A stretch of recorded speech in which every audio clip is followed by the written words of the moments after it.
Welcome to Libertarian Times. Today, we're here at CPAC Paraguay with Mercedes Schlapp.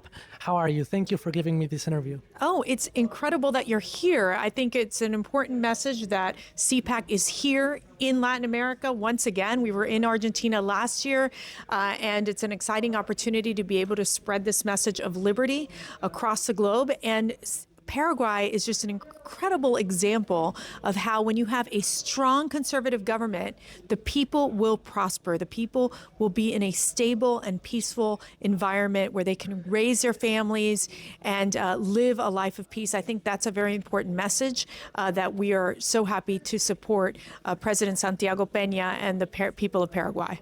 And speaking of President Santiago Peña, what has been your opinion on his government and what do you hope for the future of Paraguay? Well, my husband, Matt Schlapp, we were able to meet with President Santiago Peña and his beautiful wife, Leticia, yesterday. We had a very honest conversation of how his government is honing in on how he can bring business to Paraguay, how he can get investments here, how he believes that it is important to have a strong relationship with the United States because we are both freedom-loving countries, that they're going to continue to help invest in this nation, in addition to the fact that they're going to continue to fight against wokeism. They're going to continue to fight against socialism.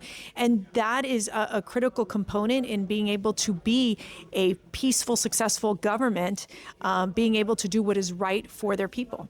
I agree. And are you also planning to do other CPACs in Latin America? Yes, well, we will. We've done CPACs in Brazil, and we are looking forward to doing CPAC in Mexico at the ending in mid-November, and then we will be back in Argentina, hopefully by the end of the year.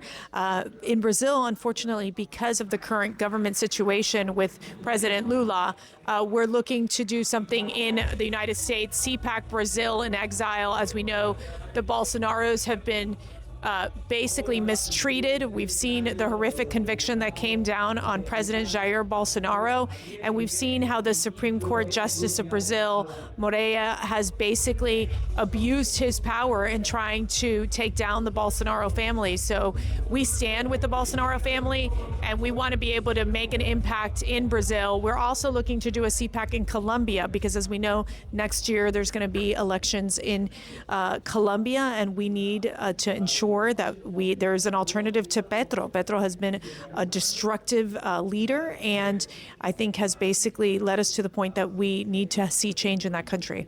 And do you also believe that there should be a CPAC in Chile? They're having elections this year. They do. And yes. Also Jose Antonio Cast has been a participant in CPACs. Yes, we're very big fans of Jose Antonio Cast.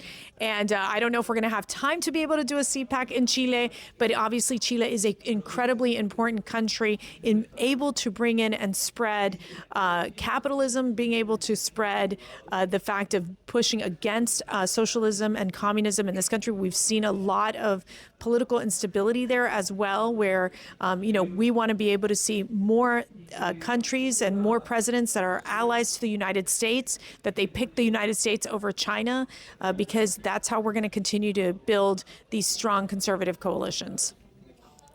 You're also expanding CPACs in Europe with CPAC Poland and Hungary. Are you also planning different CPACs there? Well, we get approached by so many different countries, and so we'll see. At this point, we know that for next year, CPAC Hungary is always on tap. We're going to be working with them, hopefully for next year in May. And CPAC, the Polish community have reached out back to us. It was such a success, CPAC Poland, so hopefully we'll be able to do that. We'll see. We keep talking to different countries. It's all a matter of finding the right partners to work with and helping those countries that we know we can make a difference in their elections.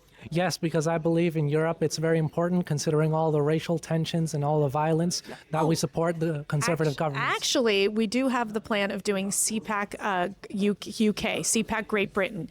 So we have been approached by them. That I think we can get done by next July. Again, and we've seen, talking about your sense, the fact that there has been so much of them, basically their immigration's out of control. They've ended up in a situation where it's just very negative, where their economies are really suffering. And so I think this is an opportunity to basically make Europe great again.